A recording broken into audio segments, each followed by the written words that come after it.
Welcome to episode 42 of Believe in TCU as part of the Believe Network. I'm Zion Trammell, joined by Seth Dowdle. Today, we've got another TCU baseball episode for you guys. We'll be talking about the series against Arizona. Unfortunately, the Horned Frogs, they came up short. They lost 2 out of 3. But Seth, this weekend was incredibly difficult to watch. And it's not because I was out of town or I just couldn't watch, but it's because Arizona's broadcast made it impossible to watch the series this weekend. It was Yeah, not that's good. that's the lead here. It's not that TCU lost 2 out of 3. In fact, Mm-hmm. I didn't know that TCU lost 2 out of 3 until I had to read the paper the next day. That's how archaic the news cycle for this TCU Arizona series was. Um, I think it was on Saturday and Sunday, both times late game, crucial moments in the biggest series for TCU certainly of this season, and one of the bigger ones for Arizona. The broadcast in Tucson cuts out. Wi-Fi at the stadium goes completely dark. No one can broadcast this game, and no one knows what's happening in this game. And it happened twice. And that's not to mention that the broadcast itself was also dog water. Uh, I don't want It to was rag on bad. these. I don't want to rag on these people too much. Probably very good people and nice people work at in the University of Arizona on this, but it was not good. Not good product, especially in the Big 12, which I think holds itself to a pretty high standard when it comes to these ESPN Plus broadcasts. Uh, and it's pretty clear to me that at least some of the Pac-12 people have not caught up yet. Made the adjustment. Yeah, no, I don't think so. Houston, from what I've seen, really good job. BYU, I don't think I've watched any games at BYU, but I've heard good things. Um, yeah, it was a struggle bus. Oh, Cincinnati's good. Cincinnati's always been good, and UCF's fine. So I don't know. I don't know. The score bug was still like the Pac-12 network style score bug. I know no one cares Yeah. about this, but Yeah. this two sports broadcasting grads talking shop about stuff. Hey, it does matter to some people. Like it is nice to be able to see like aesthetically what it looks like. But yeah, we are a couple sports broadcasting students, and I saw a couple people tweeting about their appreciation for TCU sports broadcasting and the job they do. Hey, we know what we're doing. No, I'm just kidding. It is a very good program to be a part of. But it was funny to see TCU baseball say it appears that the broadcast is down again. As always, Chuck and Connor Wanhanen are available on KTCU. It just seemed like they too were fed up, and so that's how I was keeping up was TCU baseball's Twitter account, and we'll talk about all the games, but I need to find the tweet from Saturday's game, which is unfortunately was not a good one. Um, and I'm trying to. Oh yeah, it says Wi-Fi is down or whatever, and then it says a disastrous play with 2 errors allows the Wildcats to score 2 runs, tying the game at 4 as we move to the 8th. I'm like, what happened? Like, oh my gosh. Well, Um, reading the play-by-play on like the TCU box score website for that play is particularly funny as well because it sounds like the way it's phrased makes it sound like there was like 4 errors on the play. it could have When been. We'll never when we get know. to it, I'll read it out. But yeah, it was a weekend where the margins were very slim. If we want to get into the games here, Hmm. TCU and Arizona very close baseball teams in terms of how good they are to one another is very apparent throughout this series, and the margins were very thin, and for 2 out of 3 games it was Arizona who was able to kind of win on those margins while TCU got the finale to avoid the sweep. But uh, biggest series of the year for TCU, we talked about that last week, and unfortunately came up short, and also probably eliminated them from any contention for a regional spot because of it. Or not That's true. regional spot, hosting a regional. Sorry, they will Hosting, be yeah, in the yeah. tournament. They will be in the tournament. Barring a Hmm. collapse, they will be in the tournament. Hmm. Yeah, they'll be in, but That was kind of what was at stake here.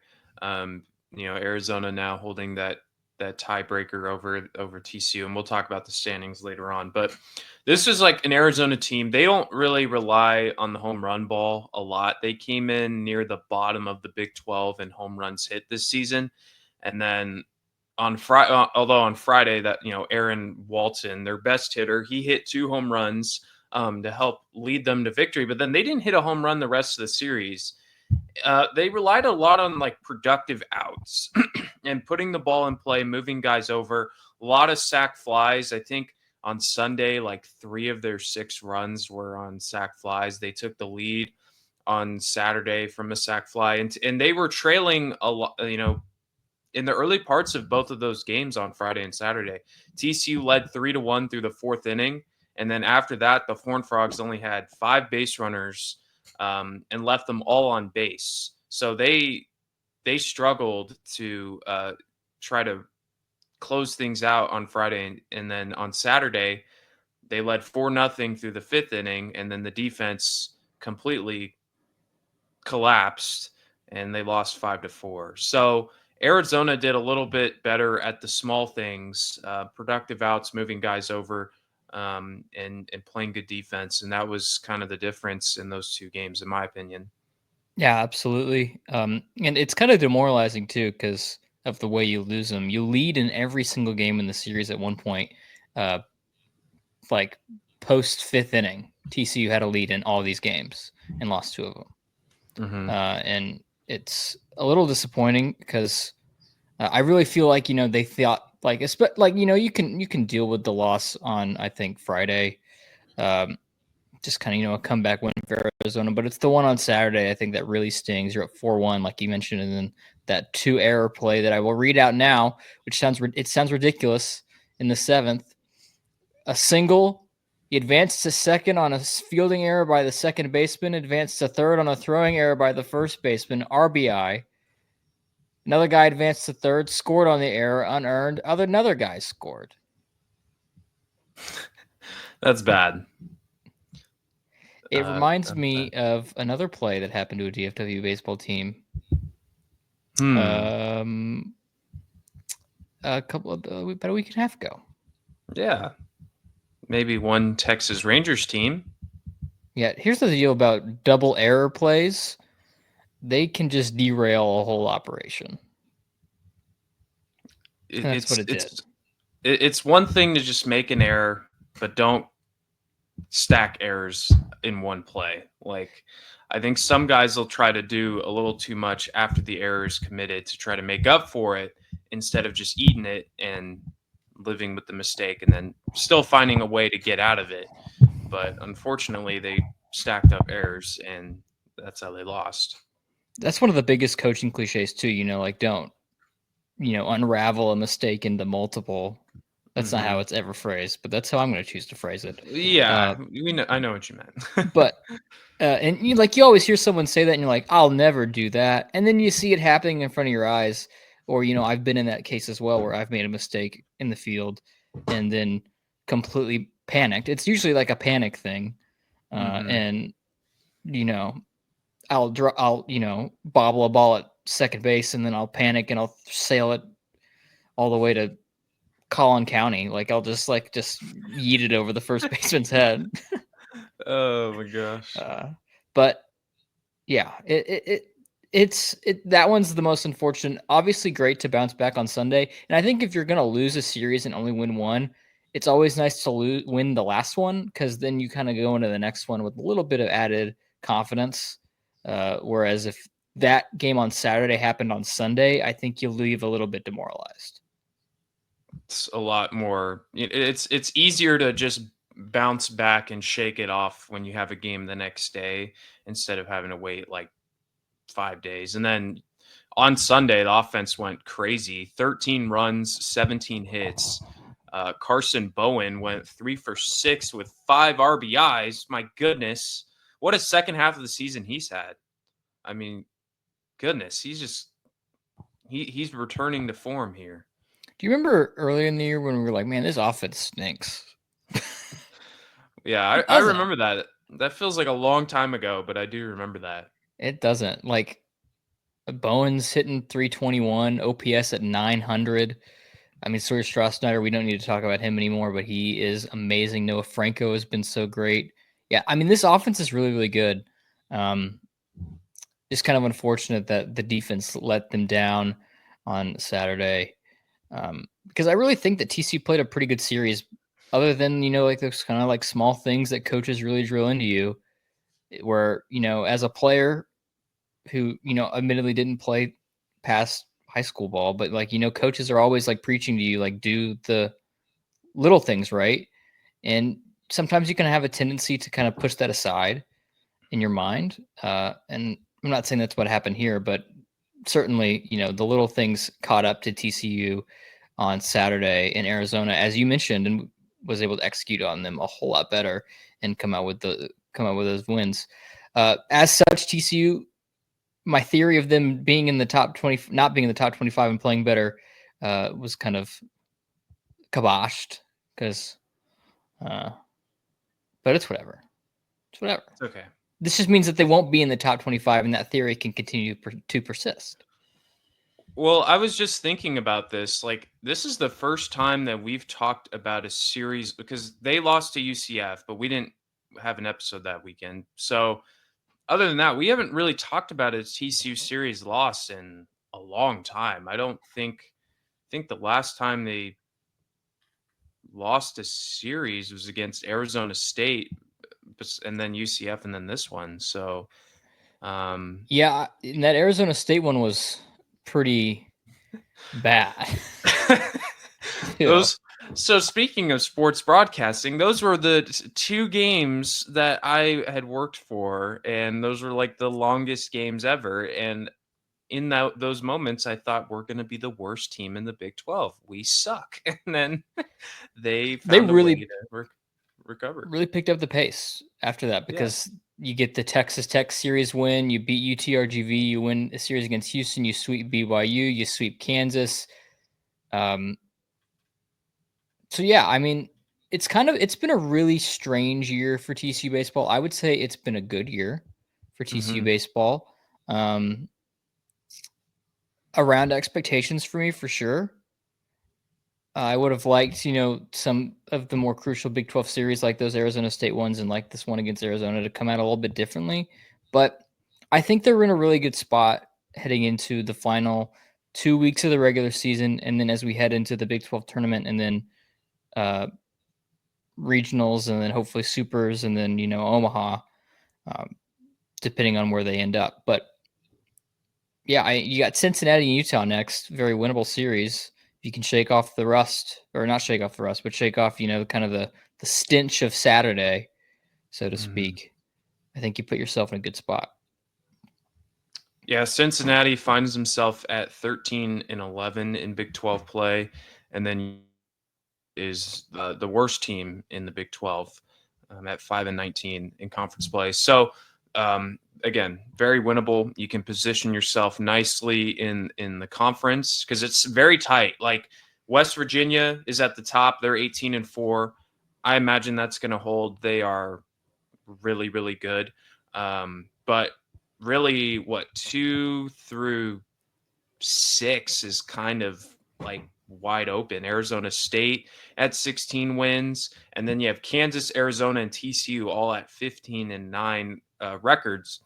Obviously, the Horned Frogs, they hold the tiebreaker over Kansas, and then Arizona holds the tiebreaker over TCU. So TCU can definitely position themselves nicely over these next couple weeks. They just got to take care of business, and then we've seen what they can do in the Big 12 tournament. I think we've seen them make some runs before, so we'll see what happens. But you got to feel pretty decent, even after the series loss, that they can end strong and going into the Big 12 tournament. Yeah, I think the one thing that you are a little bit concerned about is that, Braden Sloan kind of looks like he's coming back down to earth a bit. Um, he's not that untouchable guy that he was for the first Mm-hmm. half of the season. I mean, his last couple outings, he's given up 5 runs, 2 runs, 4 runs, 3 runs, and 2 runs, and the last one was just in a third of an inning. The ERA now at 4.17 for Braden Sloan. Whoa. When just back on March 18th, it was at 0.84. Mm-hmm. We were talking So about him as like Big 12 pitcher of the year. yeah, I don't think that's going to happen, especially. I mean, he was giving up 1 or less runs in his outings for the first half of the season, and that has not been the case. So if there's one thing that you're a little bit concerned about, he was kind of, I think, going to be a very big piece of the postseason future because he can come in and give you length out of the pen or potentially even give you a spot start. But he's kind of come back down to earth. So TC's got to hope that he finds that mojo again. They need it pretty bad. I'm not confident enough in the bullpen that if Braden Sloan is not bringing his best stuff, that like we have enough guys to get us through. I'm okay with our starting pitching. You know, Tommy Laporte is going to give you probably 6 strong. Cademan Parker has been solid. Mason Brassfield pitched well starting on Sunday. So at least you have a decent. You're good in that department, but it's when you kind of need length out of your bullpen. That's where things could get a little bit tricky. And hopefully Braden Sloan could figure it out because the Frogs need him pretty bad. They need him pretty bad. And he was tremendous. And I think that stuff is still there. He's just got to work some stuff out. Yeah, for sure. Well, I mean, again, like it's weird because college baseball is not as long of a baseball season as the pro baseball season is. So the sample sizes are very, kind of very tiny, right? So Mm-hmm. I think the ebbs and the flows kind of show themselves out a bit more in college ball maybe than in pro ball, where it takes a little bit of time to really get an understanding of who a player is. So I think, Braden Sloan is somewhere in between a 0.84 ERA and a 4.17. Like I think he has the capability to land right there at like 2.931 kind of pitcher. Yeah, I think that's fair. That's actually a really good point. Guys go through a lot of ups and like we mentioned, Carson Bowen was kind of struggling at the beginning of the year, and we were talking about what could happen with that catcher position, and then the second half of the season he's just taken off. Same with Sawyer Strauss Snyder, a little bit sooner than Bowen, but yeah, he's been tremendous. So you have to hit your stride a lot quicker in college baseball than the MLB. Like we could talk about a couple week stretch in the MLB and it's not a huge panic. But if you start to do that in college baseball, then it becomes a little bit more like under the microscope a little bit. Yeah, because you're not playing as many games and you're having, I don't know. Yeah, it's just a strange type of thing because baseball is a game where you really do need a lot of games to show you a player's true ability almost. I mean, that's why the baseball season's so long, is that it kind of washes out the like the what's the word I'm trying to think of? The teams that aren't good enough but maybe will play like they are for like short stretches of time. It will clean the slate almost and say these are the good teams because they did it over a 162 game stretch. And we Mm-hmm. know they are because they did that. Whereas Yeah. in college ball, maybe you're playing 50 games. It can be a little bit different. Yeah. Okay. I wanted to talk a little bit about the top 25 because we don't really talk about it a lot because there's been a lack of Big 12 representation. Um, if you've noticed throughout the season, West Virginia is at number 12. They are kind of our representative, for the conference. We've got Arizona at 22, and then that is it. I see Oklahoma's at 17 and Texas is at 1. Oh yeah. Oh. Oh, my bad, guys. We're in 2025, Seth. I know, strange stuff. But let's look at this top 25. TCU has, what's unfortunate, for them is they had opportunities to get top 25 wins on their resume, and they have not been able to do that. They played Arkansas. Arkansas's at 7. They weren't able to beat Arkansas.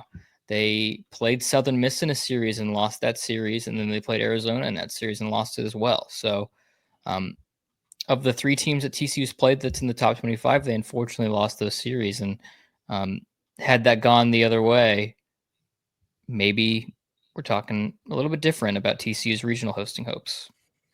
So does that give you a little bit of concern about where TCU stacks up in the field? Because they have a good record, but they have beaten a lot of like inferior teams. They've had some good wins, of course, but does that give you a little bit of concern of like, okay, if they're playing pretty legit competition, and depending on where they get set up in the regionals, could that mean an early exit for the Horned Frogs?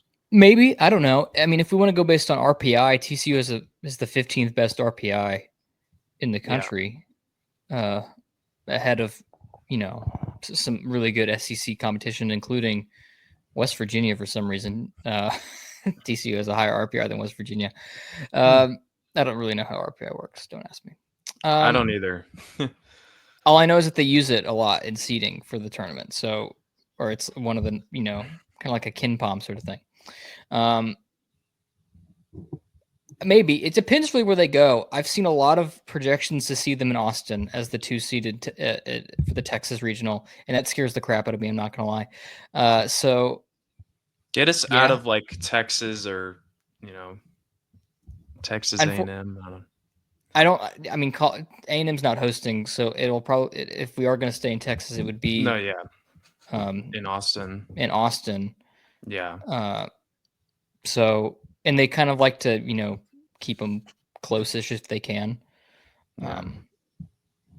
That scares me a little bit. Texas is obviously very good,